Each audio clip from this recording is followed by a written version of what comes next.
Bueno, bienvenidos a este capítulo número 22 de Bajo Rancho. Me acabo de dar cuenta que me estoy escuchando a mí mismo. Ahí está. Mi nombre es Matías y a mi derecha tengo a la sonrisa de América, al número uno, al que podría llamarse DJ y no lo es nada más porque no quiere, al gran Peluca Lewis. ¿Cómo andás, Matiloco? ¿Todo bien? Bien, bien, papá. Acá andamos. Contento de estar con vos.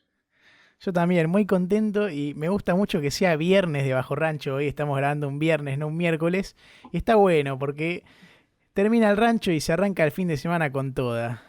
Sí, sí, sabes que además tiene esta vibra el viernes de como que te importa medio un huevo todo, ¿viste? Es como que uno está preparado, ¿no? Pero tenés esta sensación de que al ser viernes ya es como que hay cierta relajación en el aire. Si bien, bueno, tal vez en cuarentena, viernes, jueves, un poquito lo mismo. Aún así, por lo menos para mí no perdió ese gusto. Sí, para mí tampoco. O sea, es verdad que, qué sé yo, al estar encerrado todo el día y todo, por ahí es más o menos lo mismo.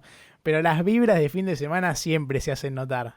Por ¿Cómo lo menos estás? con las responsabilidades y todo. ¿Te estás tomando algo, Peluca? ¿Cómo estás acompañando este viernes? No, lo estoy acompañando con un vasito de agua, muy sobrio lo mío. Ok. Muy responsable también. Y operando, porque hoy no lo tenemos al Gavix. Hoy la tenemos a Gaby que básicamente le dimos licencia, él se ofreció para estar, pero le dijimos, Gaby, tranquilo, es viernes, ya no salimos el miércoles, relajá, ¿sí? Descansá, que vení laburando mucho, y acá estamos con el Peluca manejando los cables, haciendo todas las tratativas para que ustedes puedan de repente estar escuchándonos a nosotros y de repente viendo un video en vivo en YouTube. Y eso no es gratis y no es fácil, y lo hace este pelado divino que estoy viendo ahí. Es gratis igual, pero bueno, por ahí no es tan fácil. Por ahí lo llevo con rusticidad, pero bueno, vamos a ver, haciendo lo mejor posible.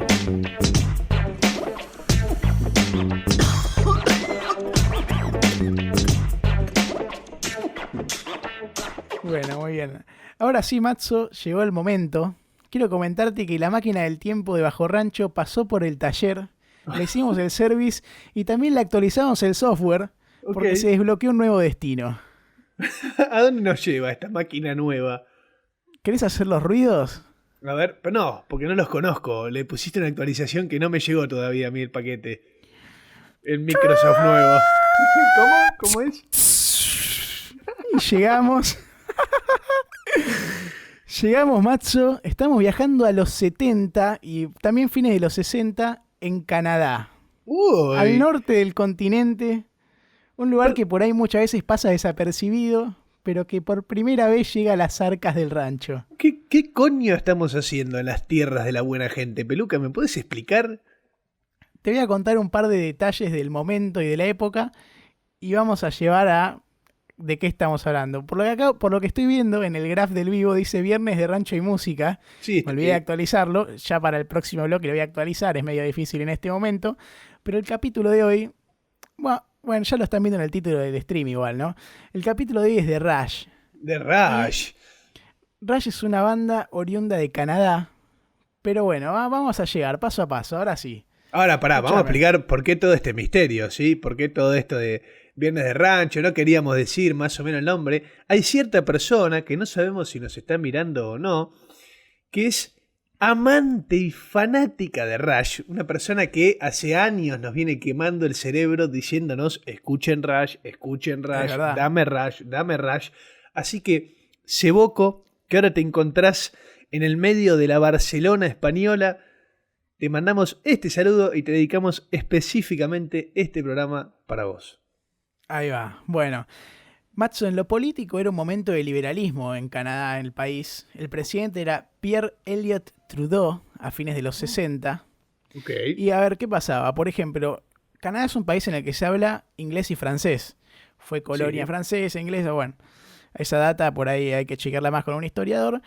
Pero en esos años se da también la ley del idioma oficial, que es donde se pone a igualdad de condiciones lo que sería hablar francés o inglés en el país como lenguas oficiales. Que es algo también que en su momento se debatía, ¿no? Por algunos, una capital u otra, que hablaban más que nada un idioma, ¿viste? Depende de las ciudades. Y está bien, Bueno, y encima es algo, el idioma es algo que te identifica mucho con quién sos también en gran parte. sí, también. En esos momentos existía mucha tensión por lo que era la independencia de Quebec, que es una ciudad canadiense en la que había sectores que pujaban por eso y que inclusive se creó un frente de liberación que por momentos tuvo actos violentos como el secuestro de distintos funcionarios y hasta inclusive hubo un asesinato, pero bueno, era una lucha así medio separatista. ¿Me escuchás, Peluca, a mí? Sí, te escucho. Yo te estoy escuchando como si fueses Robocop, básicamente, a esta altura.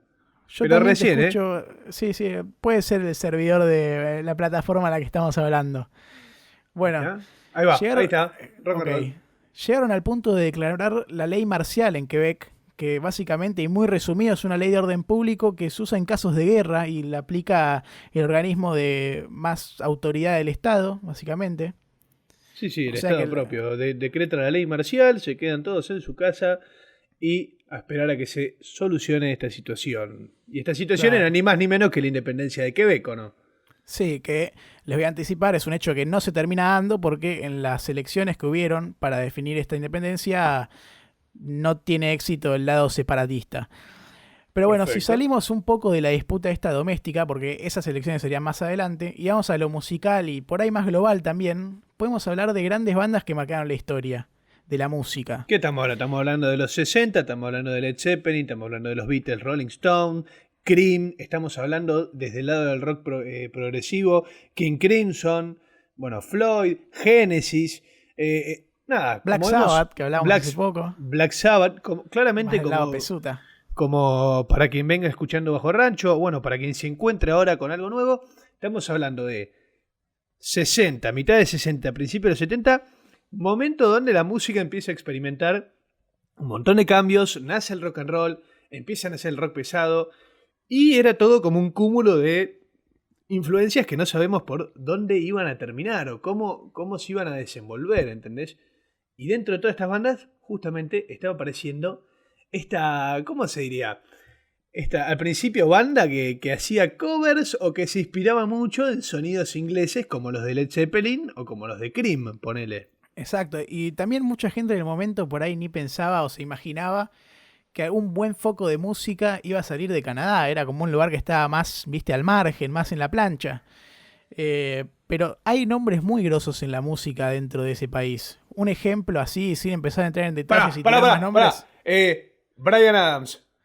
¡Eh! Me leíste la mente. Es una bestia, Brian. Claro, bueno, Bryan Adams es canadiense, por ejemplo. Mirá. Pero hay buena data musical en Canadá, pero por ahí no es tanto dentro de lo mainstream que conocemos, como por ejemplo, viste, el Reino Unido, Estados Unidos. Son lugares en los que fue cuna o meca de muchísimos artistas que la rompieron toda. Y mirá, Pela, estamos hablando de, si no me equivoco, una de las bandas que integra el top 10 de mayores reconocimientos en cuanto a premios. Y aún así es una banda que no tiene ese conocimiento popular. ¿Entendés? Es una banda que, o sea, premiada en un montón de cosas, pero tal vez, como decís vos, al ser canadiense y no ser de donde está el foco de la música, no tenía Sí, tanta imagen mundial. es verdad. Y bueno, ahora sí, redondeando lo que es el primer bloque, Sebi, este capítulo te lo dedicamos a vos. Espero que lo disfrutes.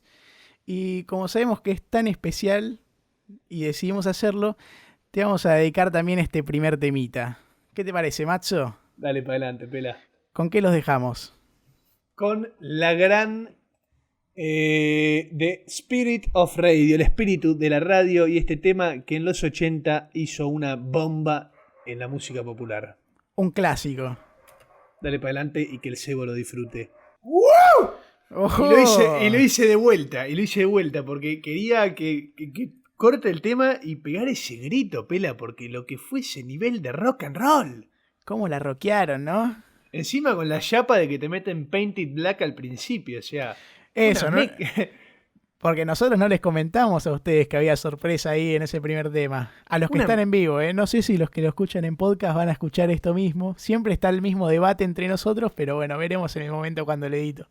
Pero qué lindo el cover ese que hicieron. Dios mío, qué buena versión, ¿eh? La verdad me encantó. Un tema, la verdad, que bastante conocido mundialmente. Pero, Dios mío, qué nivel de rock and roll. Y la gente canadiense, ¿eh? Y la gente canadiense, con todas las manos bien arriba, aplaudiendo, siguiendo el ritmo, me encantó. Sí, mucho huevo ahí. Escuchame, Matzo, antes de hablar por ahí de los nombres y la formación de la banda, en qué año, podríamos hablar un poco de los integrantes uno por uno, omitiendo a uno de ellos que va a llegar un poco más adelante, que ya lo vamos a tratar, pero no sé si te parece bien, empecemos por la historia un poco. Me gusta, vamos a hablar un poquito entonces de Geddy Lee y de Alex Lifeson. Exactamente. Justo Geddy Lee tiene una interesante historia, por lo menos de la parte de sus padres, ¿o no? Padres que se conocieron en un campo de concentración en Auschwitz durante la Segunda Guerra Mundial, que se enamoraron a los 13 años y después los separaron, llevaron un campo de concentración a la madre y un campo de concentración al padre. Bueno, en ese momento tenían 13 años, no eran madre y padre. Y que después de que Estados Unidos caiga en la guerra, se gane la guerra y toda la historia que ya sabemos, se volvieron a unir, se enamoraron, se juntaron, se fueron a vivir a Canadá, ¿sí? Y arrancó así la familia Lee, básicamente, que en realidad no es Lee, ¿sí? Porque Lee es un nombre que tomó Geddy justamente para que sea un poquito más, ¿cómo decírtelo? Más llevadero el tema de lo que es lo comercial. Okay, porque, o sea, un nombre artístico estás diciendo, básicamente. Exactamente, tomó un nombre artístico porque en realidad su verdadero nombre era Gary Lee Wainwright. Y bueno, se puso como el apellido como Geddy Lee y cortó ahí. Sí, cortita y al pie, listo. Cortita y al pie. Entonces, tenemos la vida justamente de Geddy Lee, que lastimosamente a los 12 años pierde al padre. Este padre que, pues justamente por toda la carga que fue todos esos duros años de esfuerzo y de esclavitud y de guerra y de hambre que tuvieron que vivir, le terminaron conllevando ciertos problemas de corazón que terminarían con su vida a los 45 años, a los 12 de Geddy, y lo condenarían de cierta manera bueno, en realidad condenaría a la madre de cierta manera a justamente tener que criar sola a sus hijos y con la ayuda de su madre, la abuela de los niños, y esa condena fue lo que terminó permitiendo en cierto punto que Lee pueda ser músico. Porque él contaba que su padre era una persona muy dura, que no le gustaba mucho la música, que se tenía que hacer lo que él decía, y que una vez que, a su pesar, perdieron a su padre, y su madre se la pasaba todo el día trabajando para poder justamente alimentarlos, él, al no tener ningún tipo de supervisión más que el de su abuela, pero su abuela no podía con todo, se dedicó a hacer ruido con el bajo, a tocar todo el día y a convertirse en un músico. Él también dice que en base a lo que tomó de la vida y enseñanzas del padre, como que a él le daba pena que su viejo no haya podido disfrutar la vida, o como que tuvo una vida de lo trágico que fue ahí su infancia, después trabajo muy pesado, que eso fue algo también que lo fue deteriorando, y nunca pudo, qué sé yo, viajar, descansar, conocer, experimentar. Y eso es algo que también lo impulsó a Geddy a meterle y poder decir, yo sí quiero vivir mi vida. No quiero que me pase lo que le pasó a mi viejo. Claro, para quienes conocen a Rush o conocen a los integrantes, sabrán que Geddy es una persona que le gusta mucho viajar, le gusta mucho tener experiencias locas, como, no sé, irse 2-3 meses de gira por África él solo a conocer diferentes poblados. Es como una persona que le gusta mucho experimentar, y como bien vos decís, Peluca, es porque él vio en su padre una persona que toda la vida tuvo que sufrir, ya sea el holocausto, ya sea laburar toda la vida con muy pocas horas de ocio para poder alimentar a su familia, y se dio cuenta que la vida, en cierto punto, si se puede, hay que también darle otra vuelta y es disfrutarla. Claro, ¿y qué podés contar un poco de la historia de Alex Lifeson, guitarrista de la banda, uno de los 3 miembros de este power trio que, como estaba conformado al principio, todavía no era esa formación grosa de power trio, así como se lo puede decir bien, pero es una de las piezas fundamentales en ese rompecabezas? Y de Alex te puedo decir que era hijo de inmigrantes yugoslavos, ¿sí? Un país que ha sufrido después una división, se dividió en partes después de la Segunda Guerra Mundial, también tiene un historial pesado de su familia, viajaron a Canadá, y es una persona, Alex, que tuvo la suerte y la mala suerte, depende cómo lo quiera ver cada uno, de ser padre a los 16 años. Bueno. Con la mujer que luego sería su esposa hasta el día de hoy, ¿sí? Y eso también le puso una gran presión a que todas sus ambiciones de ser músico se completen más temprano que tarde, porque tenía que alimentar una familia. Pero como bien él decía, y es muy gracioso, porque en una entrevista lo ves decirlo en el acento yugoslavo que tenía su padre, que dice: en todo caso siempre podés recurrir a la plomería. Se ve que tenía mucha sapiencia de todo lo que es el oficio del plomero, ¿sí? Entonces contaba que él ensayaba, terminaba de ensayar a la 1 de la mañana, lo pasaba a buscar el padre y se iban a laburar hasta las 8 de la mañana arreglando cosas de plomería, y recién ahí él se iba a dormir y su padre se iba a trabajar durante todo el día. Mirá, o sea, claramente estamos viendo una familia o una banda que viene de raíces bastante laburadoras y que no se les regaló mucho las cosas. claro, y que pasó de todo, como dijimos, los viejos de Geddy que estuvieran en campo de concentración, laburo pesado también después. Alex, que hay que tomar esa decisión, ¿no? De dedicarle mucho tiempo a la música cuando tenés por ahí, sos muy pendejo, tenés 16 años, tenés un hijo ya y lo primero es llevarle por ahí comida a la casa, al plato, lo que sea.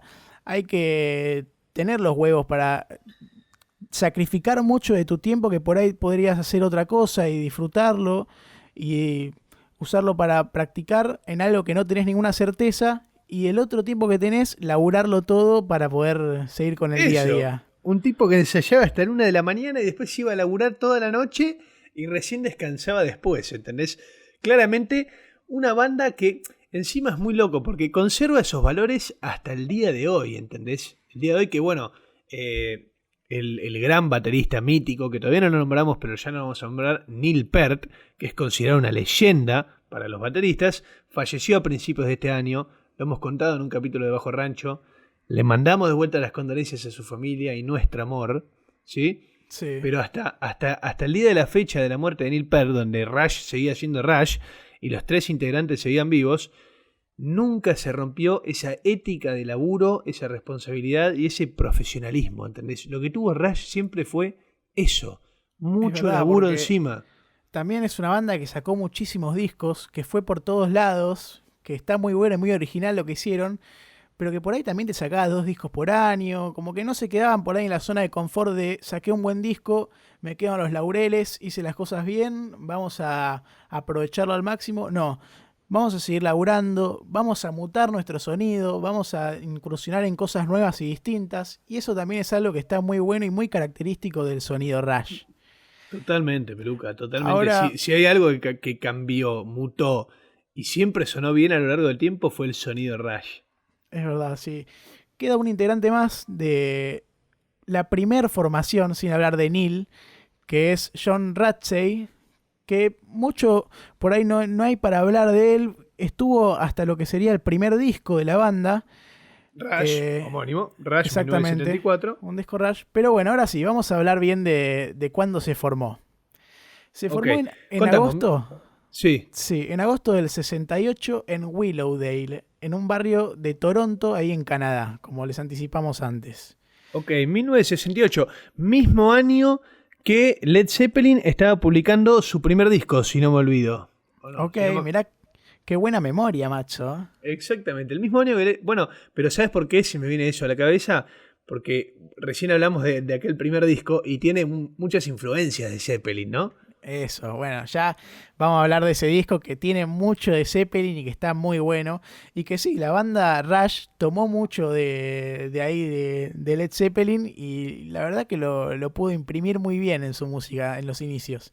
La formación inicial era, como les anticipamos, Geddy Lee, Alex Lifeson y John Ratsey. John Ratsey era baterista, después Alex era violero en la guitarra y el bajista y cantante era Geddy Lee. Perfecto, ahí teníamos al primer Power Trio, a lo que sería de la primera formación de Rush, que se la pasaba tocando en Chevolis, de ahí de Toronto. Sí, quiero comentarles que originalmente en verdad no estaba Geddy Lee tampoco, pero fue solo las primeras 2 semanas en las que se conformó la banda. Antes había otra persona que cumplía ese rol, que era Jeff Jones, pero nada, al estar tan poco tiempo por ahí me pareció cero Sí. relevante. No, es más, te felicito que lo hayas nombrado. La verdad es que ni hacía falta, pero lo que haces es dar más información. Sí, estuvo este tipo antes. Jeff Jones, Sí. al toque se fue y entró Geddy Lee. E hiciste bien, Peluca. Sí, ¿y quién era Geddy Lee? Era justamente un amigo del colegio de Lifeson, del guitarrista.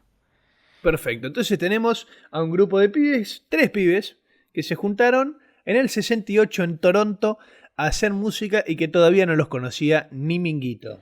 Exacto. Su primer acercamiento hacia un estudio de grabación sería 5 años después, en el 73.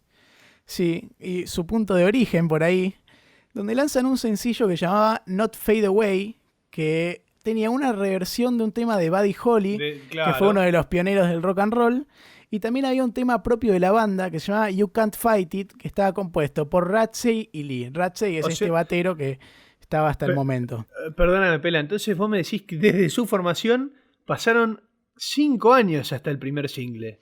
Sí, pero bueno, ellos ahí estuvieron practicando, ensayando, yendo a bares. Pero ya es una pequeña muestra del laburo que hay detrás, ¿no? Porque durante 5 años se mantuvieron juntos y dijeron, confiemos en este proyecto, laburémoslo. No sé cuántas bandas hay que estén 5 años juntas sin largar absolutamente nada y se mantengan juntas, ¿entendés? Para mí es un mérito. Fueron prudentes por ahí en el hecho de no lanzarse y tirar cualquier cosa, sino que esperar al debido momento. Igualmente, no fue bien recibido este primer sencillo, que fue este primer también acercamiento a un estudio, pero les sirvió como puntapié inicial para encaminarse en lo que sería una discográfica propia, así medio chiquita, llamada Moon Records, que lo iban a formar ellos junto con la ayuda de ingenieros en sonido, y que sería este puntapié para el primer álbum y álbum homónimo de la banda.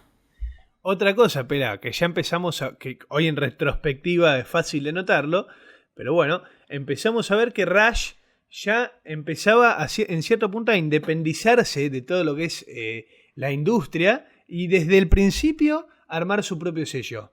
¿Entendés? Sí. Además que no debe ser fácil, hay que tener el hardware, la infraestructura y el conocimiento. Claro, es importante eso, es importante porque, nada, después con todas las obras que ves de Rush, ves justamente eso, como siempre hicieron lo que ellos quisieron. Sí, y lanzan este primer disco en el 74, que a mí me encanta. ¿Qué es? Es un disco bien rock, pesadito, bien Zeppelin, bien zeppelinero. Crudo. Sí, sí. Sí, igualmente fue bien recibido el álbum, pero todavía no lograban salir de lo local. Ellos no lograban cruzar las fronteras de Canadá o más que nada, viste, por la zona en donde estaban. Claro, algún que otro estado al norte de Estados Unidos, pegado con Canadá, tal vez sonaba algún temita del primer disco, pero nada, al fin y al cabo. Nada, de hecho, bueno, lo que pasa un poco más adelante, y es cuando empiezan por ahí a romper estas fronteras, es que una radio de Cleveland, en Ohio, llamada WMMS, la tierra de LeBron James. La tierra de LeBron, empieza a reproducir este primer álbum de ellos, de Rush, y bueno, empiezan a mejorar un poco en cuanto a repercusión y a ser escuchados. Mirá vos. Bueno, sí, es que tal vez en ese momento, me imagino, en Canadá, justamente arriba de Estados Unidos geográficamente, y un país del cual no tenemos, como hemos mencionado antes, una gran imagen comercial o un gran foco de cosas que salgan de allá. Para ellos, justamente lo importante era tal vez que su música se pase en Estados Unidos y ese era el pie como para poder expandirse y ser alguien o algo. Claro, y es más, de hecho, con esto que pasa, que la radio empieza a pasar su música, ellos consiguen un canal para poder, no un canal literalmente, sino que es un camino que sería Mercury Records, como para poder relanzar su disco en Estados Unidos con ese sello que ya tenía un poquito más de camino encima. Y que bueno, ahora sí se distribuya ahí, crezca, puedan escucharlos. Y eso era un gran logro. Exacto, estaba sonando Rush. O sea, ponele que vos lo escuchabas y decías, uy, suena bien esto. ¿Quiénes son? ¿Canadienses? Ah, mirá vos, canadienses, mirá esto. La verdad que es muy bueno. Pero ¿qué pasa? De repente se encuentran con qué, Pela, con que nuestro querido Ratzi estaba con diabetes y ciertos problemas de salud, ¿no? Eso mismo, parece que, bueno, sí, le diagnostican así un diabetes y eso se junta con que ellos empezaron a ir de gira y escabiaba mucho, le entraba el alcohol, no tenía por ahí un estilo de vida muy saludable, y le dicen, mirá, si vos seguís manteniendo ese estilo de vida junto con la diabetes y todo, o sea, te vas a morir, hermano. Y entonces acá aparece la figura de Vic Wilson, que fue el primer manager de la banda, donde les dice y les recomienda ahí a los integrantes, a Ratzi y a Geddy Lee, le dice, muchachos, perdón, a Ratzi no, Ratzi sería quien tenía el problema, les dice, muchachos, hay que buscar un reemplazo, y faltan 2 semanas para que nos vayamos de gira por Estados Unidos. ¿Qué Bien, hacemos? pongo punto. Paralelamente a eso, ¿sí?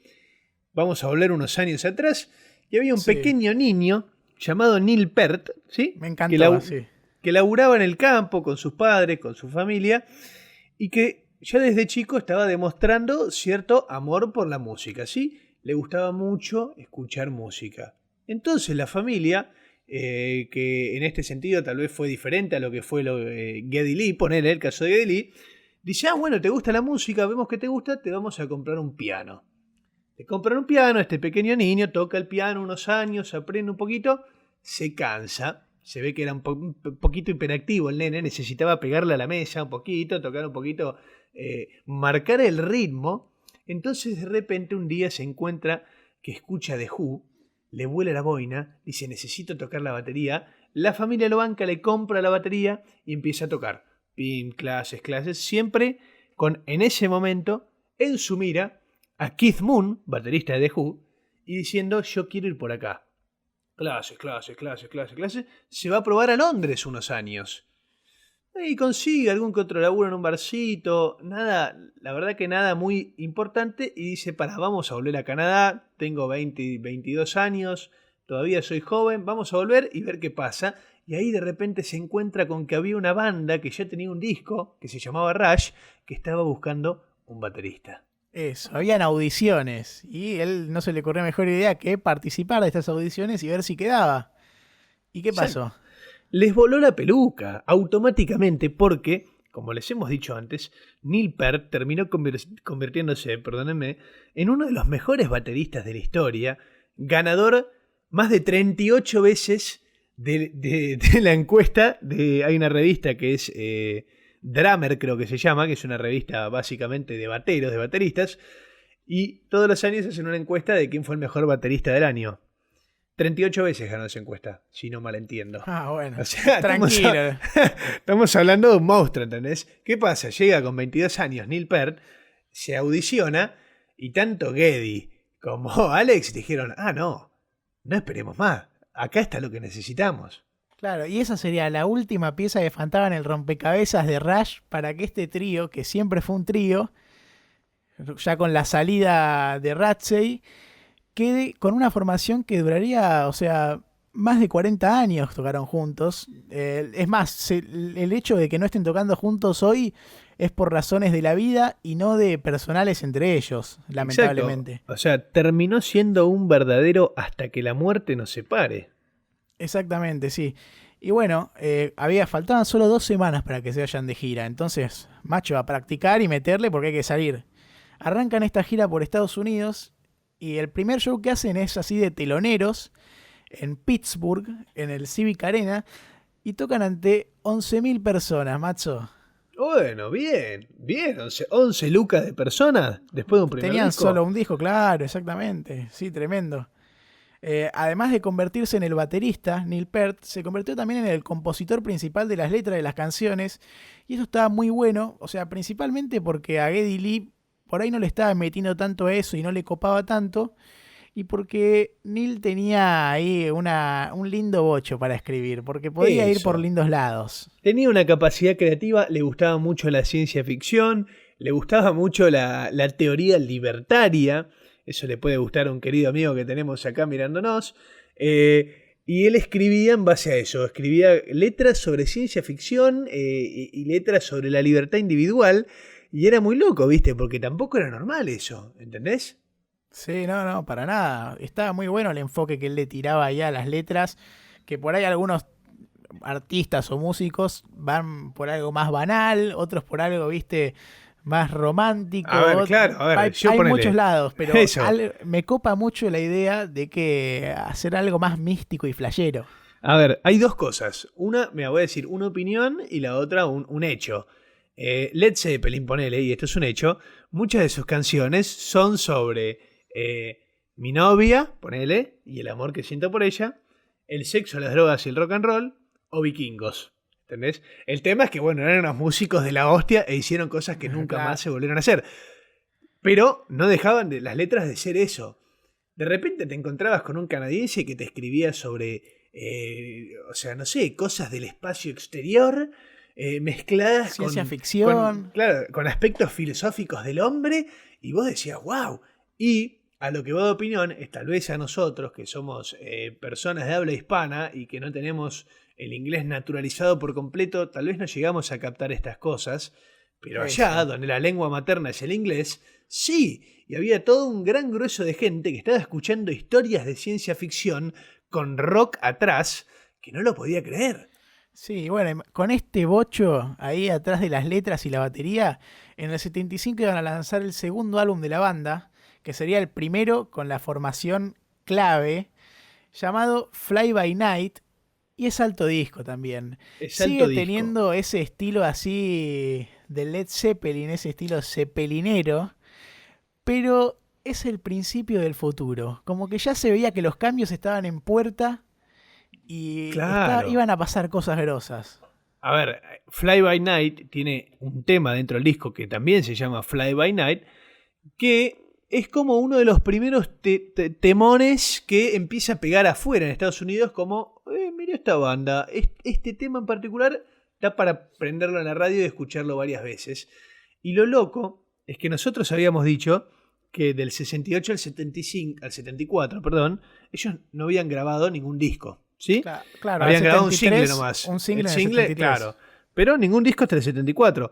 Pero eso no significa que todos esos años no hicieron nada ni hicieron material.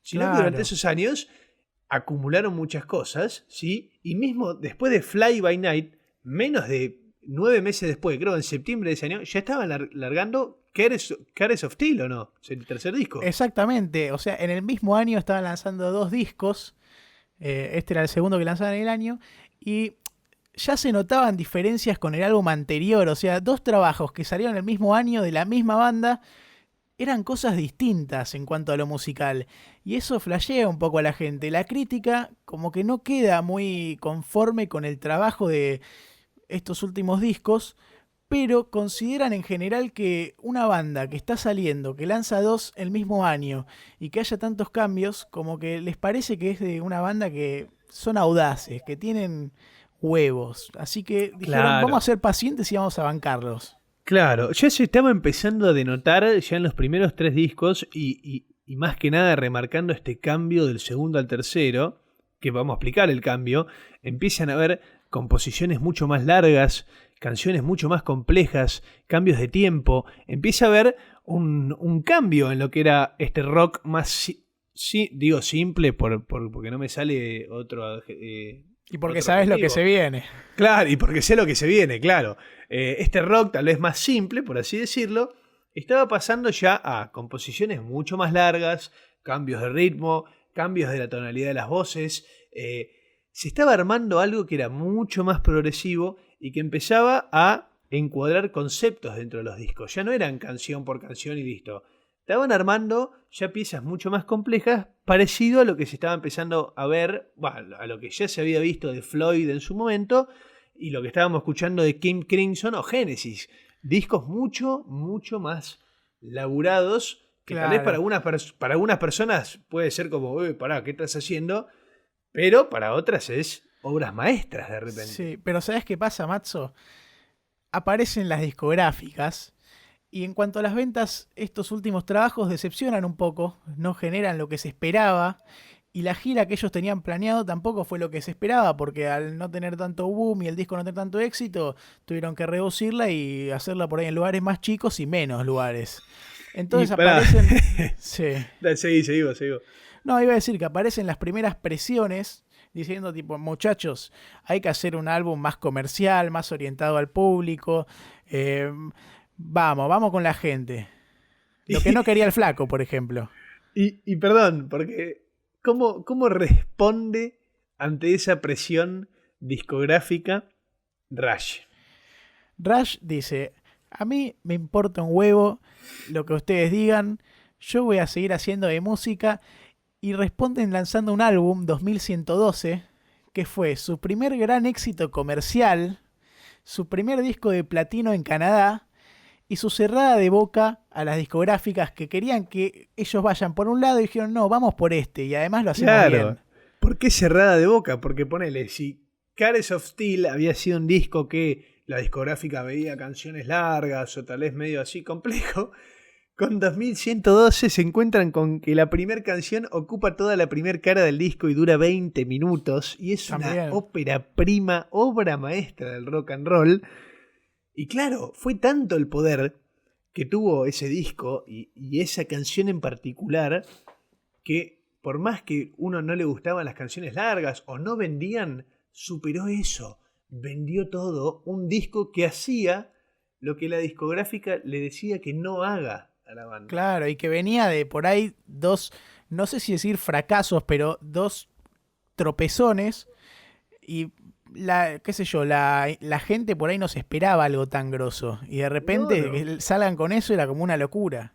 Y es grosísimo, y yo les quiero decir y confesar a todos y a todas quienes nos estén viendo que yo escuché por primera vez ese disco entero ayer y, a ver, no se va a ver a través del Spotify mi cara, pero mi cara fue esta.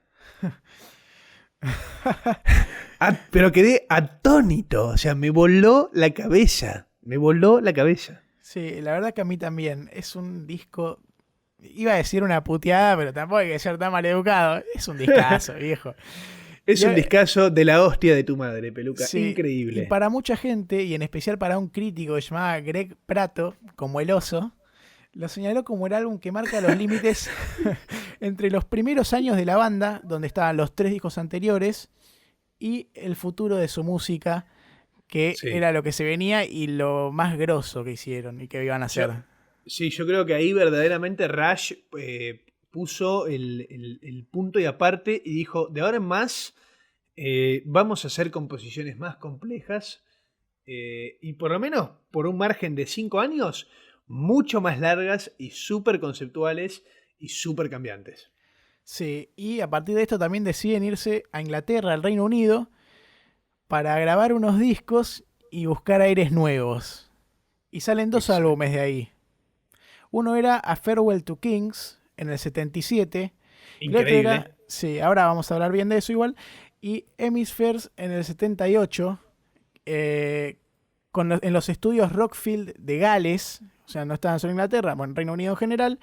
Y eran 2 trabajos que ya mostraban algo muy interesante en puerta, que era cómo crecían las ramas del rock progresivo, la música que hacía Rush, y característica que fue con ellos durante mucho tiempo y muchos años también, el rock progresivo, el uso de sintetizadores, canciones más conceptuales y complejas, con duraciones más largas, como vos dijiste en el 2112, la primera canción tenía 20 minutos, estaban experimentando eso en otros discos también, de poner unos temas largos, más conceptuales y otros distintos, sonidos más modernos.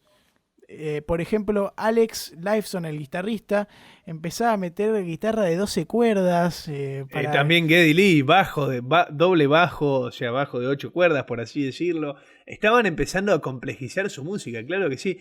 Y te quiero dar un dato, Pela. Sí. ¿Sabés que A Farewell to Kings, ¿sí? El disco después de 2112, no fue editado en ningún país de Latinoamérica, salvo en uno? ¿En cuál?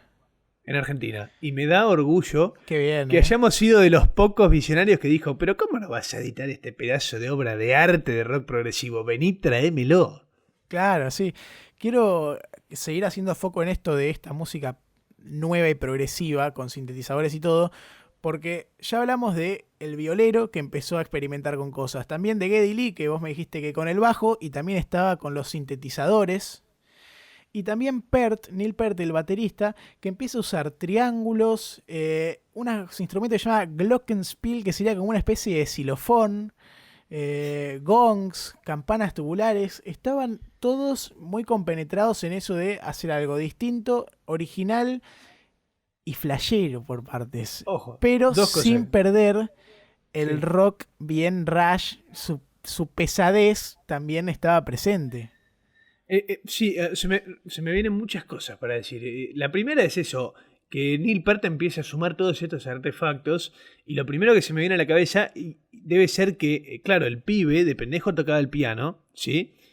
Algo muy melódico y pasa a la batería y para mí como que se dio cuenta que la batería la podés expandir, ¿entendés? Claro. Podés sumarle un montón de cosas y podés darle un montón de matices a su música. Y creo que hay pocos bateristas como Neil Peart que puedan rellenar tanto espacios. ¿Cómo te lo puedo decir? Si ves recitales de Rush en vivo, hay momentos donde Neil Peart se pasa 8 minutos tocando un solo de batería, donde una persona como yo, que no es baterista, no es amante de bateristas ni nada, que no entiende mucho del tema, de repente no puede creer la cantidad y la calidad de los sonidos que están saliendo de la batería. O sea, el tipo era un genio. Además, increíble. Lo ves y está rodeado de una batería gigante con de todo. 360 de data para darse vuelta y tocar por todos lados. Claro, nada fácil.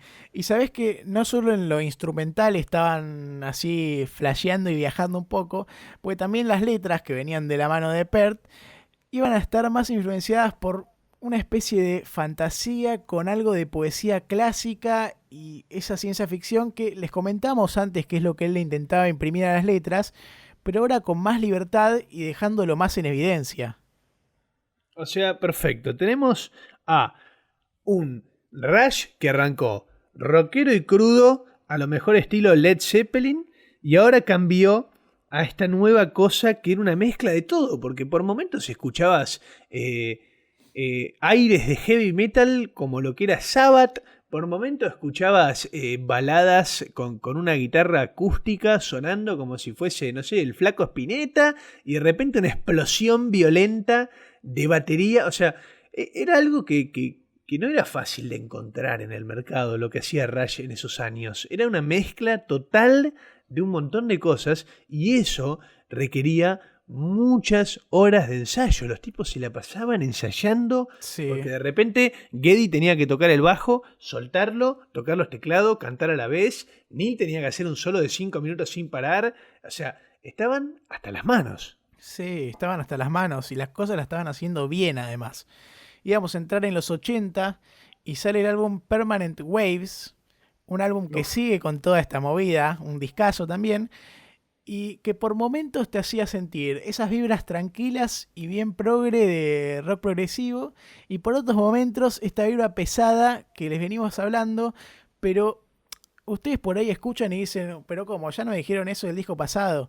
Sí, pero ellos iban viajando por ese estilo de música y incursionaban muy bien en cómo agregar o sacar o por qué lado apuntar más este álbum y otro. Y si escuchan dos álbumes de Rush, no van a escuchar dos cosas iguales. Por ahí, por distintas etapas de su carrera, van a decir, en esta etapa era más ochentoso, en esta etapa era más pesado, en esta etapa era más progresivo.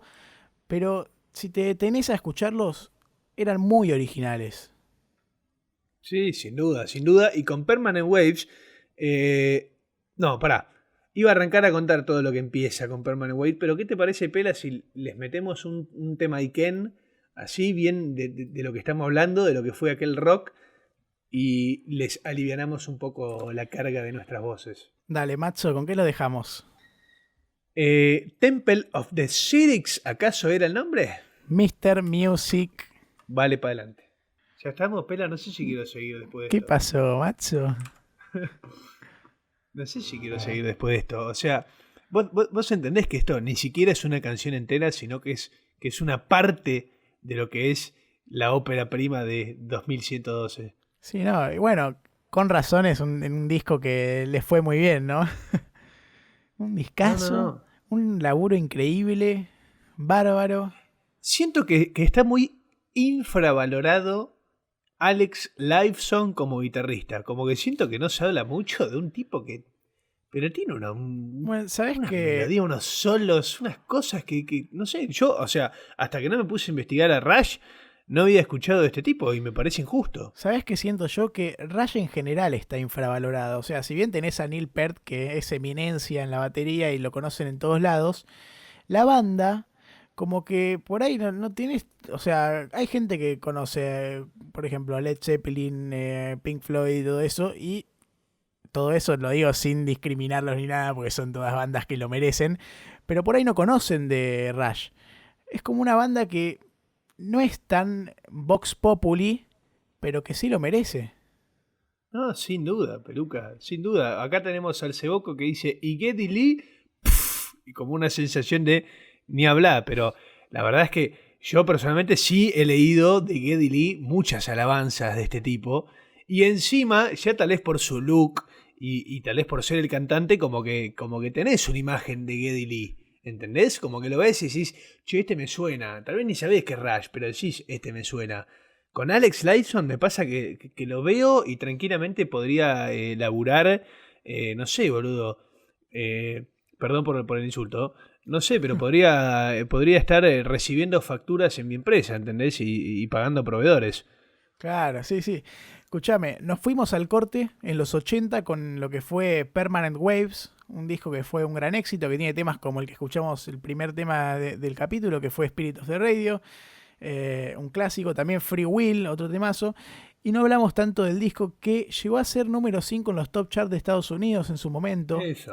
Eso. ¿Y qué pasa? Este es un disco vital para, para Rush, porque de ahí en adelante pasa algo, Pela, y es que el mundo, y estamos entrando a 1980, la música en particular, ¿sí? Estaba enfrentándose ante un dilema.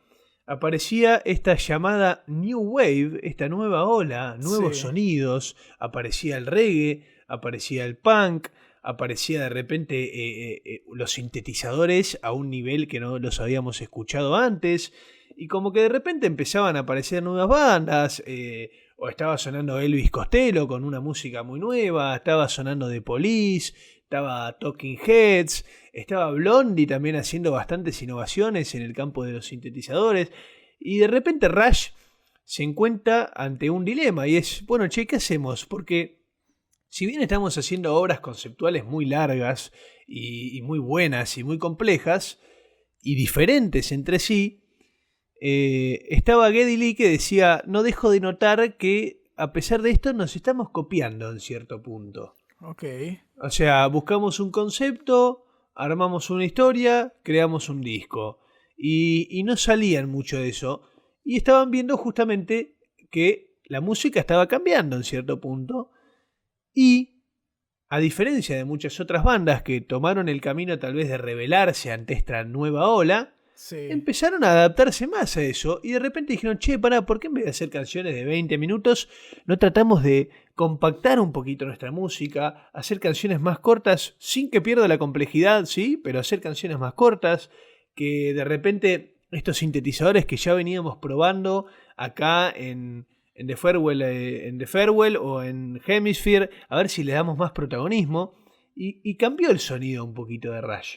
Ok, sí, es verdad eso. Y bueno, eso los caracteriza mucho. Que si bien vos decís que Geddy Lee dice, nos estamos copiando un poco, o sea, todos sabemos y si escuchamos bien Rush que lejos de ser tipo una banda que se queda conforme con un estilo o copia algo, nada que ver, son súper originales y ellos fueron mutando mucho, pero también tiene que ver por ahí con la vara que tenían ellos mismos de su música y de cómo ir variando sin quedarse en el pasado y también atrayendo un poco más a la gente.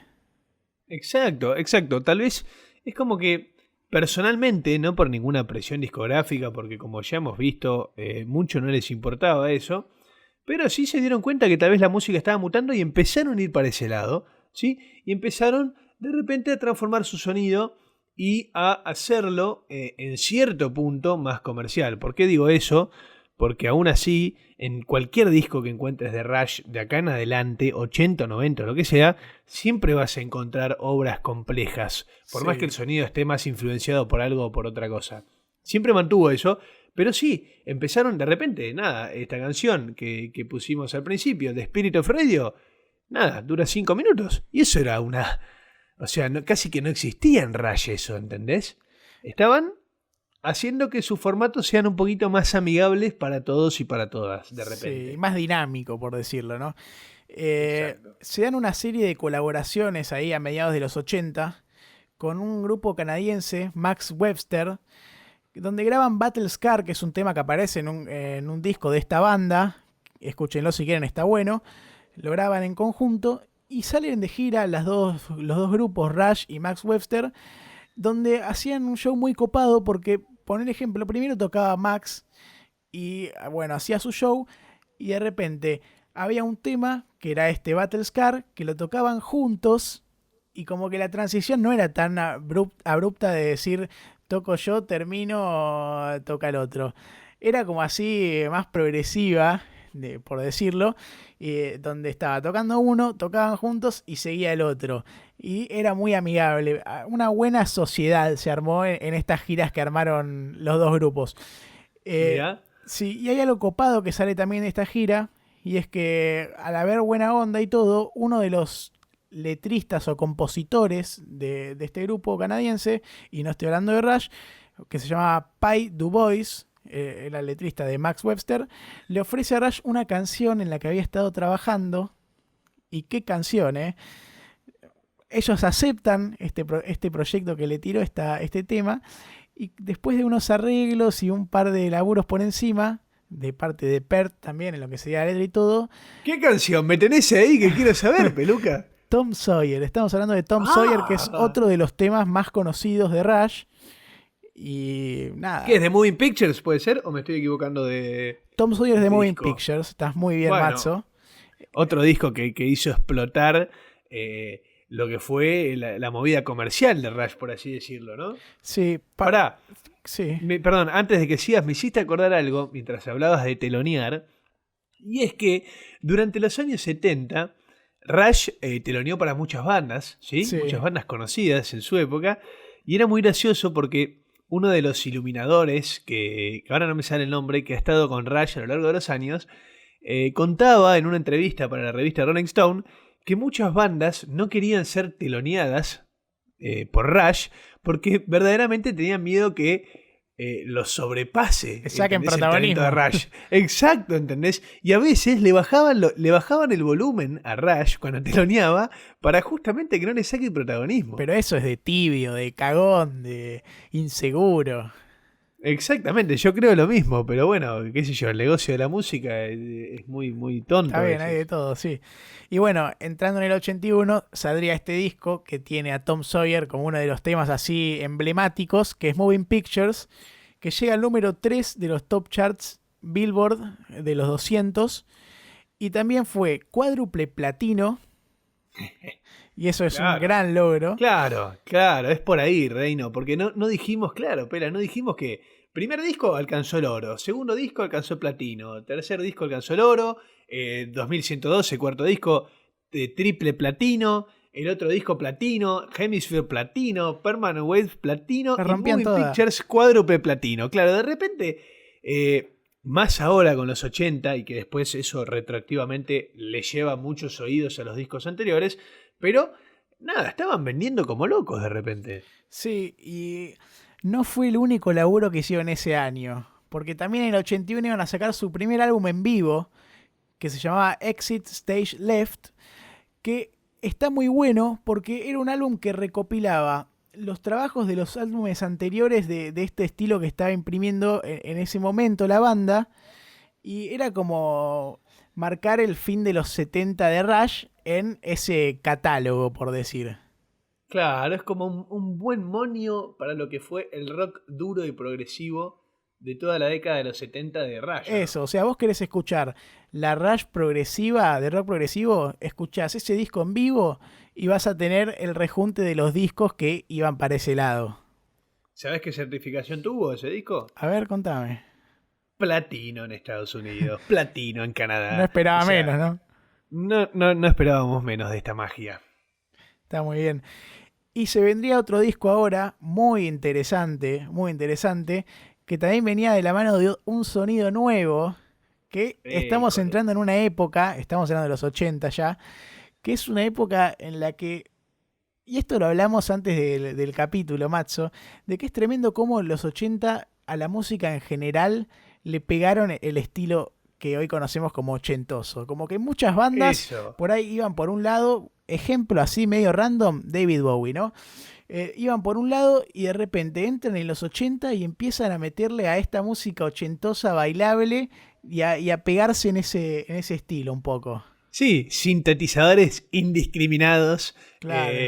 Ponele, en el caso de Rush, lo que es la guitarra de Alex Lifeson pasó, no a un segundo plano, pero perdió mucho protagonismo. Entraron muchísimo los sintetizadores y estoy para ese debate, Pela. Los 80 se llevaron por adelante a un montón de bandas y de artistas a ese ritmo. Y ponele, se me viene a la cabeza Roger Waters, ¿sí? Pero como solista. Él había sacado en el 78 The Pros and Cons of Hitchhiking, que es un discazo de rock y bueno, música teatral que hace Roger con Eric Clapton en la guitarra, una bomba. Y 2 años después te saca Radio... Ay, ¿cómo es el nombre? Ay... Me mataste, pero no me justo. sale. Ponele que me sale Radio Waves, que es una de las canciones del disco, pero te saca un disco totalmente ochentoso. Y vos decís, hasta Roger Waters cayó en esto, ¿entendés? O sea, todo el mundo viró para el ochentoso, Sí, sí. que yo lo amo particularmente, amo el sonido ochentoso. Es que acá no estamos pero diciendo que no, el sonido ochentoso está bárbaro y es muy lindo, pero es tremendo eso de cómo influyó en la música de distintos artistas de distintos géneros y todos un poco empezaron a virar para ese lado durante esa década en particular. Yo creo que todos se vieron un poquito como asombrados por lo que es el sintetizador, porque creo que si hay algo que define bien a la música ochentosa es un uso indiscriminado de sintetizadores con sonidos bailables y baterías electrónicas y unos beats, no sé, que creo que por nuevo pegó tanto, ¿entendés? Para mí como fue tanto Claro, sí. lo nuevo y lo innovador de esos instrumentos que cambiaron por completo a casi todos los artistas. Bueno, y si tomamos todas esas características que dijimos recién de esta música ochentosa y le Perdón, sumamos... espera, ¿te puedo interrumpir? Sí. ¿Te puedo interrumpir un segundo? Sí, sí. Radio Caos es el disco de Roger Waters que se me había escapado. Perfecto. Si tomamos todas esas características de los 80 que acabamos de hablar y le sumamos ese rock medio pesuta de Rush, iba a decir, de Rush, ahí vamos a hablar de este álbum que les anticipamos, que es Signals en el 82, que es justamente esta mezcla. Muy linda. Signals, me sale Signos de Cerati cuando escuchaba el título Signals. Ok, y no hay mucho más que hablar, o sea, es eso, es la mezcla de los sonidos de los 80 con el estilo Rush y bien amalgamado me sale la palabra. Ok, es una buena palabra, pero es mucho de lo que veríamos durante todos los 80, Pela, Eso Signals, Grace Under Pressure, que sale en 84, Power Windows, que creo que no hay canción más ochentosa que Power Windows de Rush. Pero lo que tiene es eso, o sea, si bien claramente hay un gran cambio en el sonido, no deja de tener esa cosa de Rush de como si fuese una especie de rock metal, pero sintetizado. Es como que lo que tiene Rush tal vez es que se vende, digo se vende por una forma de resumirlo, ¿no? Porque no se venden justamente, No, si algo es que parte nunca de hizo su fue venderse algo. autenticidad. Claro, pero se vendieron este sonido, pero nunca perdieron esa cuota de rock y metal que tuvo Rush. Pero Claro. bueno, sí, nada, escuchás Power Windows y de repente escuchás 2112 y cuesta de repente decir que son la misma banda, ¿entendés? Si no fuese por un par de sonidos característicos, cuesta. Sí, y por ahí, en cuanto a lo musical, es como una ecuación, ¿no? Estaba el sonido Rush pesuta y el sonido así ochentoso. Ellos nunca dejaron de hacer su sonido Rush, pero por ahí iba más arriba. En esta ecuación había más porcentaje del lado ochentoso que del lado Rush. Y es lo que iba variando en la ecuación así. Para quien está escuchando en Spotify, hay una mano, la mano izquierda del peluca muy levantada, que era el sonido Rush, y la mano derecha muy abajo, que era el al sonido revés. ochentoso. Y ahora cambió, claro. Ahí va. Ahora está la mano ochentosa bien arriba y el sonido Rush un poquito más abajo. Exactamente, sí. Bueno, vos nombraste también Grace Under Pressure en el 84, otro disco que sigue con este estilo, y que el título viene de una idea que tomó Neil Peart, que usó palabras de Hemingway. Hemingway dijo estas palabras para contestar, Ernesto Hemingway. sí, una pregunta. Y esto también se relaciona porque en esos momentos tuvieron unos quilombos con el tema del productor, de quién era su productor.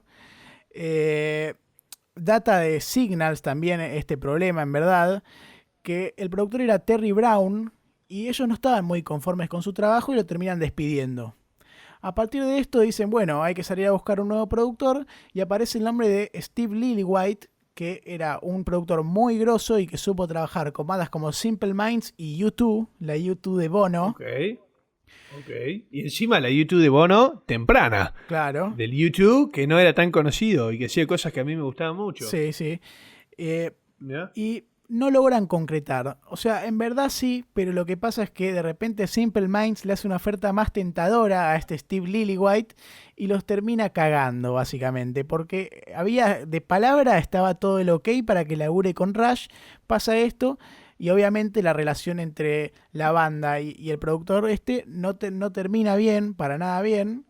Y acá aparece entonces Peter Henderson, que sería un coproductor de la banda y también... ¡El gran Peter! Y también ingeniero en sonido. Escúchame, ¿querés que te cuente, pero se me vino a la cabeza y no lo pude frenar, una pequeña historia de Ernest Hemingway, ya que lo nombraste? Dale, me gusta.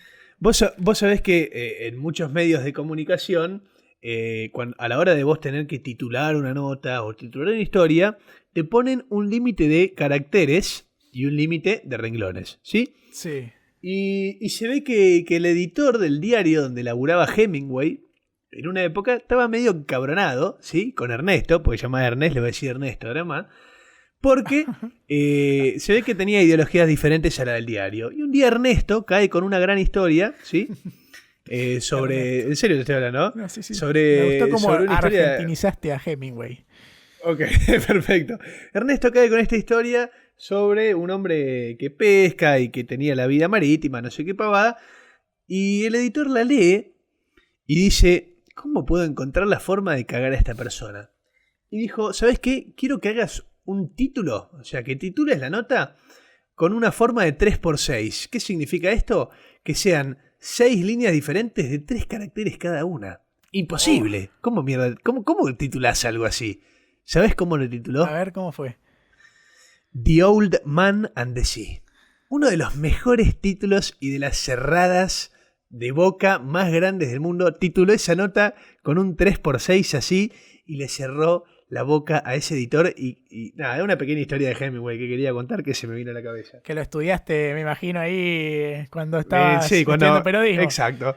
Exactamente, cuando estábamos viendo cómo titular notas, cayó la gran historia de Ernesto Hemingway y The Old Man and the Sea, el viejo hombre y el océano. Bueno, gracias, Matzo. También se puede aprender algo ajeno a la música en Bajo Rancho. ¿Viste? Ok, iba a llegar ahora otro disco más en el 85, Power Windows, y aparecía otra persona más en la producción de la banda, que era otro Peter más, pero este era Peter Collins, que era... otra eminencia que supo trabajar con Bon Jovi, entre otras bandas y artistas. No te me rías, che. No, perdón. Me dio gracia, le pusiste un acento al Peter que me dio gracia. Y me gusta mucho este disco porque arranca bien power y como que de a poco se va planchando después. A pasar de los temas se va poniendo también un poquito más ochentoso. Pero, súper ochentoso. Sí, pero si bien se va planchando, no es que deja de estar arriba, ¿entendés? Entonces ahora la ecuación que estaba haciendo con las manos antes, o sea, es como un gráfico que va así, no sé. Es en tiempo real las manos del peluca. ¿Cómo hizo ahora? Crucé una mano, crucé la otra. Escúchame, pará. Porque pará, a ver, te voy a hacer una pregunta. Sí. Te la hago una pregunta como oyente, porque la verdad es que me encanta escucharte. De acá al 90, sí, con los discos que salen, ¿hay algún cambio? ¿Y significante? ¿En el estilo de Rush? Claro, de acá, desde Power Windows hasta Presto, hasta 1989. Esos 3 discos que son Power Windows, Hold Your Fire y Presto. No, son bastante parecidos. La ecuación seguía por el lado de predominancia ochentosa sobre las guitarras y el rock clásico Rush. O sea, por ahí se puede analizar por décadas Rush también, Es una buena forma de analizarlo, peluca, para mí. Rush por décadas. Sí. La verdad que sí, porque sí, después iba a llegar en el 87 Hold Your Fire, que también sigue como su disco antecesor con este estilo y que estaba muy lindo de escuchar. La importancia de los sintetizadores, la batería electrónica, lo ochentoso. Y también quiero agregar un disco que llega en el 87 al puesto número 13 en la lista de Billboard 200, Hold Your Fire. Y eso, no deja de vender. eso, no deja de No vender deja de y de vender. romperla, sí. Y ahora, para cerrar la década del 80, más precisamente en el 89, iba a llegar otro disco en vivo, creo que misma modalidad que el disco en vivo anterior, que se llama A Shadow of Hands. ¿Y por qué digo misma modalidad? Porque es un disco que recopila las giras de estos álbumes de la década ochentosa de Rush y también sirve de menú o índice para decir, bueno, quiero consumir de la Rush ochentosa, pongo A Shadow of Hands y es un disco que me va a traer todo lo que la banda tiró por este lado. Sí, sí, es verdad. Y yo creo como que de repente, después de 10 años, o pongámosle, te diría 9 años, y sacamos Permanent Waves, porque todavía no tenía tan característico ese sonido ochentoso, Sí. y Moving Pictures, ponele que tampoco, pero tenía. Nada, de repente como que seguramente se juntaron, se pusieron a charlar y dijeron, che, volvamos un poquito a las raíces, ¿no? Claro, exactamente. Iba a entrar algo nuevo. También se da con algo que puede tener tener relación o no, que es el cambio de discográfica. Dejan de trabajar con Mercury Records y pasan a Atlantic Records, Atlantic. otro gigante de Sí. las compañías discográficas. Y como vos dijiste, entran en los 90 y el estilo de Rush vuelve a mutar y ahora la ecuación se da vuelta y lo que empieza a predominar de vuelta es justamente este rock más clásico, pero no por decir clásico de un rock tranquilo o más O monótono. viejo, anticuado. No. Rock clásico De las violas, rock. las baterías, Rock. eso Claro, mismo. claro. ¿Quién vuelve a aparecer predominantemente? Alex Lifeson. La guitarra vuelve a ser uno de los focos de Rush en los 90. Y en contrapartida también de lo que venía sonando. Si bien algunos discos, o sea, tal vez un poquito la melodía de los 90 de Rush es medio grungera, digo grungera por el grunge que estaban Sí. haciendo en esa época, mantenía un poquito de esa potencia que para mí le faltó a los 90 en cuanto al rock. Es como que Rush, sí para mí esto, sí se convirtió en una bandera en los 90. Sí, es verdad. Y bueno, lo podés comprobar con álbumes como Presto, que en verdad este es en el 89, después de sacar el álbum en vivo que cerraba la década anterior. Y también Roll the Bones en el 91, que eran trabajos que Bones. estaban mostrando este foco nuevo pero no tan nuevo en verdad, sino que distinto y fuera del ochentoso y volviendo a las guitarras y el rock de verdad. Y con también un productor nuevo que fue Rupert Hine, que es otra eminencia en la producción, que laburó con Tina Turner y con Bob Geldof, el famoso Bob Geldof que ya El hemos gran nombrado. Bobby que armó el Live Aid. Exactamente. Y que estaba saliendo Pela, muy bien. Sí. hay algo que te quería decir, y es que no lo mencionamos, y Neil Peart, que habíamos dicho que escribía muchas canciones o sea, muchas letras en referencia a la ciencia ficción y a textos que había leído, de repente ya en los 80, antes de lo que estamos mencionando ahora de los 90, ya había virado sí a escribir canciones con letras sobre la vida Sí, es humana, verdad. la vida que él había vivido. Y eso se me vino ahora a la cabeza porque nombraste el disco Roll the Bones. Sí. Y la canción Roll the Bones, que básicamente vendría a ser una canción que en síntesis habla sobre cómo el azar pasa, las cosas pasan y no todo tiene significado, sino que las cosas pasan y listo. Luego, más adelante, lo vamos a mencionar, se volvería algo muy recurrente en la cabeza del batero Neil Peart, que es quien la escribió. Nada más quería mencionar eso, como un bocadillo. un bocadillo para adelantarle a la gente. Ok, perfecto. Bueno, estamos en el 93 ahora. Iban a sacar otro álbum más que seguía con esta movida de rock clásico y movido, que iba a ser Counterparts. Y gran disco. Y también en el 96, que es un año importantísimo, Matzo, vos lo sabés, yo también, porque es... Es el año de tu nacimiento, Peluca. Y el tuyo, papá. Estamos ahí nomás. Más bien. Un par de números en el documento. Iba a salir Test for Echo. Y es bueno, más de esto, pero no de forma aburrida y monótona. O sea, yo te digo más de esto y suena que te digo más de lo mismo, de ellos cambian de estilo y hacen siempre lo mismo. No, es más de esta onda, de por este lado, pero, o sea, está muy bueno y sigue siendo innovador, porque si bien ellos Claro. cambian de rama musical un poquito con el cambio de estas décadas, como venimos haciendo la comparación, más allá de eso, seguían sin perder la originalidad y lo que sea distinto de este álbum a este. No son dos cosas iguales. Exacto, claro, a ver, el Peluca dice más de esto porque no te vamos a hacer una reseña individual de cada disco, para eso busquen en internet, porque si no estaríamos horas hablando de cada disco. Los 90 se resumen en lo que sería un resurgimiento del rock en Rush, ¿sí? Y de la guitarra y un uso bastante menor de los sintetizadores, Pela. Y de repente nos estamos acercando a una fecha bastante de mierda. Y quiero ser crudo y sin pedir perdón. Sí. Porque el 10 de agosto de 1997, Para, un año después... un poquito Sí, antes, decime. un poquito nomás antes, ellos iban a ir por 2 giras bien power en Estados Unidos, Ok. muy grosas, y ahora sí iba a pasar algo feo, y nada, te doy la palabra. 1997, 10 de agosto, fallece la hija de Neil Peart en un accidente de tránsito manejando a su universidad en Toronto. Se ve que tenía una ruta bastante larga del trayecto de su casa a la facultad. Muere la hija y al año la Eso. ex esposa en ese momento, pero aún así compañera de toda la vida y madre de la hija quien falleció, fallece de un cáncer también.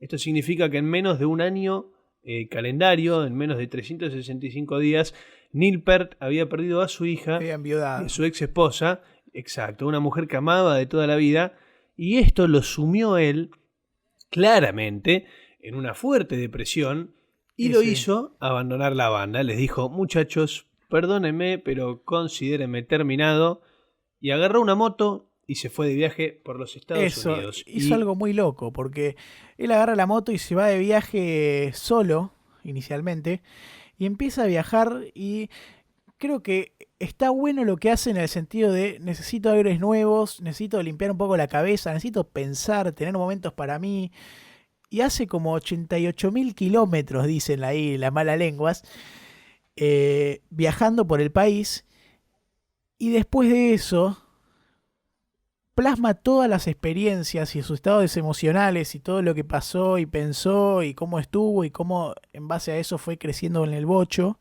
Lo plasma en un libro que escribe él que se llama Ghost Rider Sí. y que yo cuando leí investigando de Rush de este libro de Neil Peart, como que me dieron ganas de leerlo porque su historia me emocionó un poco porque es duro lo que le pasó y el tipo, o sea, es un gran músico, es una gran eminencia. No estoy diciendo que si no lo fuera lo tendría merecido para nada, pero como que lo ves un tipo que está bien arriba, giras enormes, sacando discos pero excelentes, y le pasa eso y se tiene que hacer un viaje y desconectar porque le pasó algo muy feo.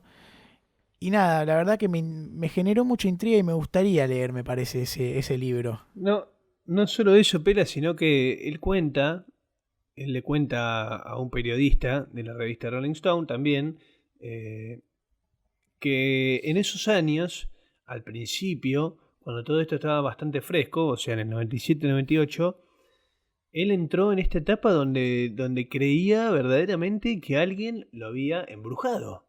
El tipo no podía aceptar, lógicamente, lo que le había pasado y creía que alguien lo había embrujado. Y él decía que no podía sacarse de la cabeza la canción Roll the Bones. Por eso la mencioné antes, porque justamente esa canción, que había sido escrita por él, decía que las cosas pasan y no hay un porqué. Y la canción dice Roll the Dice y fíjate lo que viene, pero la vida es así. Y él decía que no se podía sacar de la cabeza eso. Y terminó aceptándolo, esa propia canción, y diciendo sí, las cosas pasan y listo. Y le terminaba mencionando a este periodista que lo peor que le podías decir a Neil Peart es que las cosas pasan por algo. Y sí. Para él no, para él las cosas pasan y listo, y uno se adapta y uno sigue. Sí, Matzo, ¿qué te parece si después de todo lo que estuvimos hablando y toda la data que tiramos, lo dejamos con un temita? Sí, pues Así. me quedé medio depre yo también, Sí, sí, Peluca. así. ¿Qué tema viene, Pela? ¿Vos sabés? Sí, viene The Big Money. ¿Vamos? Lindo, tema ochentoso, bien ochentoso, me encanta. Ahí Dale, vamos. va. Bueno, Matzo, qué lindo lo que acaba de sonar. Y bueno, para los que están escuchando el programa y por ahí no conocen tanto de Rush, esto es un ejemplo de los Rush de los 80, donde se puede ver bien cómo hay más sintetizador, más así electrónico, pero no, o sea, electrónica, sino que instrumento moderno, y donde también sigue este rock presente, pero en distintas escalas. Exactamente. Una buena dosis y hasta increíble para quien escuchó los dos temas anteriores de lo que fue Rush en los 80. Pela, me encantó. Lo pondría en un boliche. Vos sabés cuál es mi posición bastante ferviente sobre lo que para mí debería sonar en un boliche. Lo recontra pondría en un boliche y lo bailaría hasta la médula. Sí, y igualmente, nosotros escuchamos este Rush así medio ochentoso, pero hay cosas de ellos que suenan más ochentosas todavía. O sea, es para ir escuchando ahí el índice de qué tienen en la década del 80 y se va moldando a los gustos, a los distintos Para, gustos. para mí es bien como lo dijiste vos. Es Rush definido por décadas. Si querés rock and roll y rock progresivo, escuchá todo lo que sea Rush hasta 1980. Si querés Rush ochentoso rockero, escuchá hasta 1983. Si querés ochentoso, de 1983 hasta 1990. Y si querés rock de vuelta, Rush en adelante, para mí. Ahí va, sí, sí, estoy muy de acuerdo con todo eso. Bueno, pasó este viaje, esta escritura del libro y este descanso mental para Neil Peart después de todo lo Sí, trágico que tuvo en su eso. vida. Esa sanación, ¿no? Porque fue del 97 hasta el 2001 que se volvió a juntar, ¿no?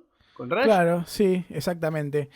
Y bueno, es más, en el 2000 Neil Peart volvería a encontrar el amor, se podría decir, porque se casa con Carrie Nuttall y sería como un poco también esta vuelta a estar un poco mejor y acompañado, que quieras o no, es algo que es muy importante para la salud mental de alguien que sufrió dos pérdidas tan grandes, tener a alguien al lado en el quien apoyar en el hombro.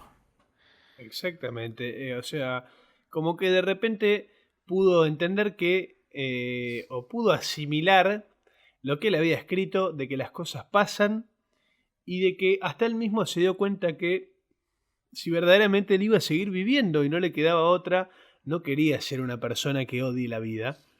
Entonces, Sí. por suerte, pudo encontrar el amor, pudo volver a sentirse útil, pudo volver a sentirse feliz y volvió con Rush. Sí, bueno, un poquito antes de eso y en referencia a estos dos fallecimientos, la banda saca un disco en vivo, obviamente no estaban laburando, pero son recopilaciones de giras en vivo, un triple disco que justamente es dedicado a la memoria de Selena y Jacqueline, que eran, como dijimos, la hija y la mujer, exmujer. ¿Y qué nos tienen los 2000, Pela? Nos tienen un par de discos más de Rush. Sí, Me acuerdo un disco en vivo y unos grandes recitales en Río de Janeiro, ¿puede ser? ¿2004? sí, primero quiero hablar del disco que sacan con La Vuelta. Cuando vuelve Neil dice, bueno, estoy bien. En el 2001 se juntan de vuelta. Y lanzarían en el 2002 un álbum que se llama Vapor Trails, que lo graban en Toronto, por ahí parte de esto de acordémonos de nuestros principios y me hace bien estar en mi Toronto natal por parte de Neil. Y está bueno porque es un disco en el que ahora sí, no hay ni un solo sintetizador o teclado o lo que sea, es más del rock Rush puro. Power Trio, Geddy bajo, guitarra Alex, batería Neil, corta. Sí, y es un trabajo que le llevó 14 meses Wow. hacerlo, que por ahí no es muchísimo tiempo en general, pero para Rush, que tenía acostumbrada a la gente a que cuando laburaba sacaba discos con menos tiempo así de preparación, es un tiempo interesante. Igualmente, obvio que hay que tener en cuenta que habían pasado cosas muy heavy y que estaban volviendo y que todo a su tiempo, vístame despacio que estoy apurado, ¿no? Claro, pero Pela, me es inevitable que me surja una pregunta ahora, ¿sí? Porque Sí, estamos hablando de que ellos arrancaron en el 68 y ahora estamos en el 2002, me dijiste. O sea, sí. del 68 al 78, 10, del 78 al 10, 20, 30, 36 años, 34 años, perdón. 34 años juntos y no estamos hablando de ninguna pelea, Rispideces. ninguna rispidez, ninguna sobredosis, ningún problema de drogas, ningún problema, nada. Nada, pena No, esto. es tremendo eso, es verdad. O sea, en muchas bandas hablamos de que las cosas estaban muy bien hasta que aparecieron los problemas entre los integrantes.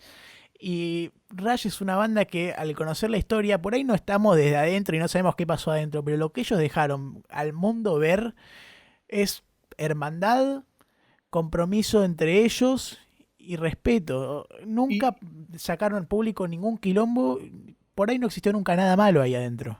no hay, o sea, ponele, si hay algo que se enorgullecen los integrantes de Rush, es que nunca le fallaron a su propio yo de 16 años.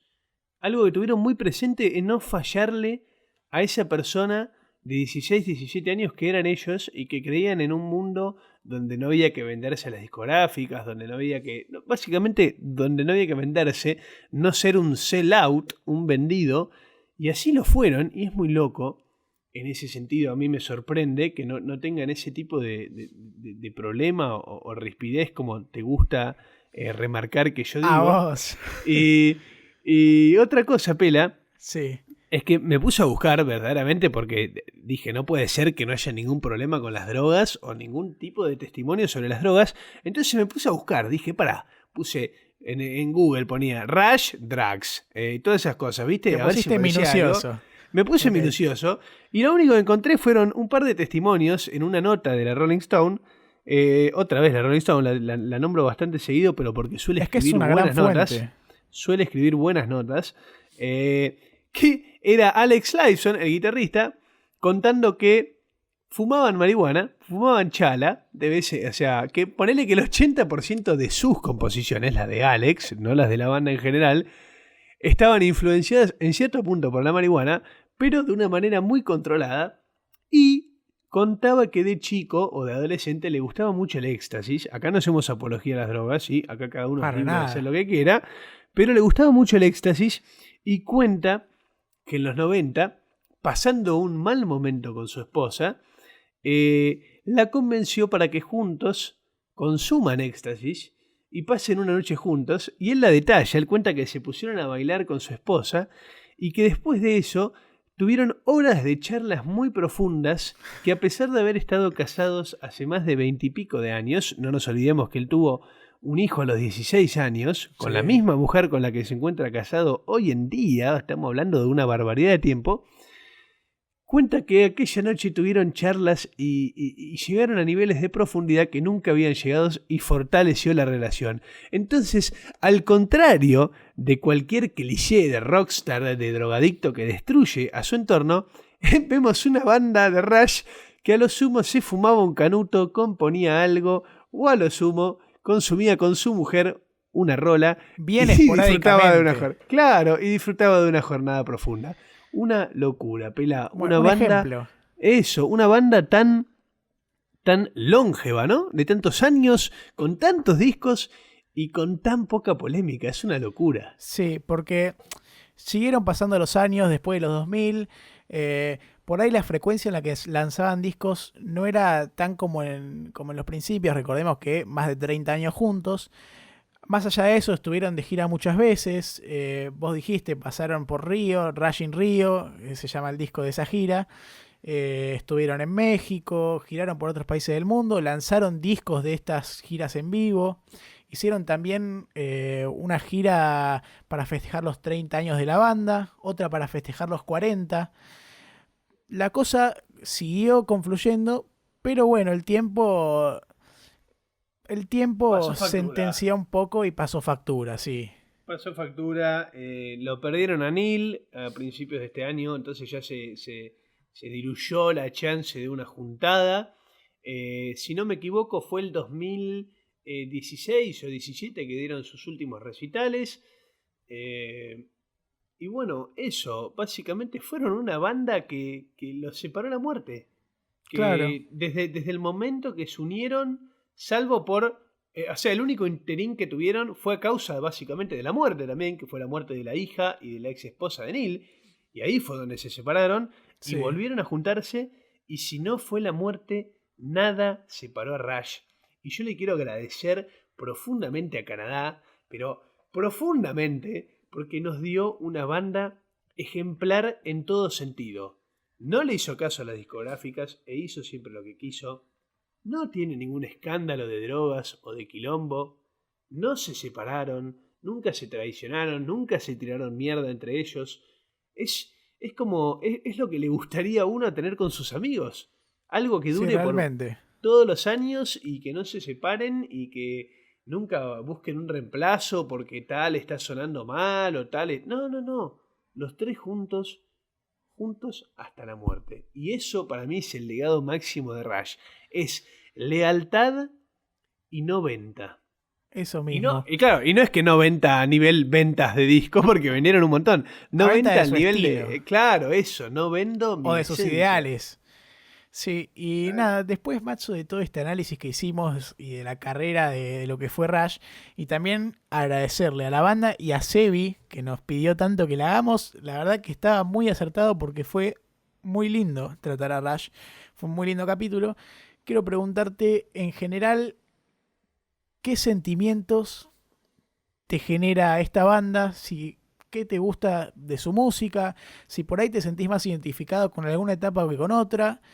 Eh, ¿Qué te produce Eso. Rush? Voy a agarrar ese fragmento de tu pregunta, Pela, y voy a elegir una década. Si tuviese que elegir una década así de lo que más me guste, es precisamente la década de los 70. A mí me encanta el rock progresivo, me fascina. Me encanta Floyd, me gusta Genesis, me gusta King Crimson, aunque no lo he escuchado mucho todavía.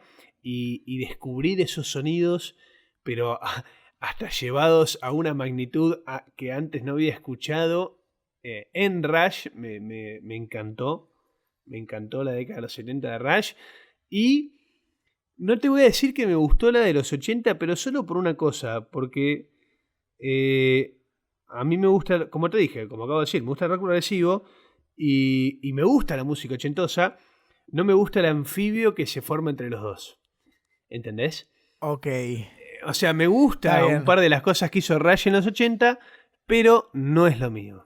¿Vos qué Bueno, onda? ¿Cómo te llevas con las décadas de Rush? mira, el primer pantallazo que tuve de Rush fue esa época inicial en la que era un rock más pesado y más al estilo Zeppelin. Y eso fue lo que inicialmente me cautivó más. Fue lo que más me gustó, escuchar una banda que se parecía a Led Zeppelin de repente y que sonaba muy bien. Eso me gustó mucho. Después, por ahí no estoy tan de acuerdo con vos en cuanto a apreciación musical. Me gustó ese Rush ochentoso, esa mezcla rara entre el rock medio pesado y la música característica de los 80 con sintetizadores y todo. Me gustó mucho cómo quedó y creo que iría, o sea, dentro de esa etapa voy para la parte donde hay más sintetizador todavía y más así ruido ochentoso. Ruido no, 80, es te una palabra encanta, fea, es sonido. ok. Eh, Igualmente, creo que está muy buena la etapa progresiva. Creo que supieron muy bien cómo hacer y cómo llevar en ese momento su estilo de música. Pero por ahí soy más de eso. Es un lado o el otro de la tortilla, ¿no? O sea, no hay punto medio. Es el rock pesuta pero, o el rock, o sea, medio ochentoso. pero está perfecto, Pela. ¿Y sabes por qué? Porque sobre gustos no hay nada escrito, dijo una vieja comiéndose los mocos. ¿Entendés? O sea, eso es lo que tiene Rush. Tiene para que elijas por todos lados. Tiene para que si querés escuchar algo más bailable ochentoso lo escuches. Tiene para que si querés escuchar un rock bien pesado, cepelinesco, lo escuches. Tiene para que si quieras escuchar obras de 20 minutos con un whisky en tu mano derecha y con 2 hielos, la escuches. O sea, Rush tiene para atacar por todos lados. Y eso es lo lindo. Sí, es verdad. Lamentablemente se está terminando este programa, este capítulo 22 de la segunda temporada de Bajo Rancho. Quiero hacerte una consulta, Matzo. Va, más que una consulta, hablar de un tema. Ok. Nosotros originalmente habíamos planteado, o sea, que la segunda temporada del programa tenga 20 capítulos, pero pasaron cosas, pasó la cuarentena, estamos muy cómodos, la verdad, y como que no se habló mucho, pero lo fuimos pateando. Yo no le pondría por el momento ningún número de capítulos, vamos a seguir así, no sé qué te parece. Es una conversación que por ahí debería ser a puerta cerrada, pero la hacemos pública. Pero la estamos tirando en vivo, me gusta igual, porque habla de nosotros, de nuestra transparencia. Y yo pienso lo mismo, Pela, mientras estemos encerrados acá, no olvidándonos que estamos sufriendo una pandemia que, como la palabra misma lo dice, es mundial.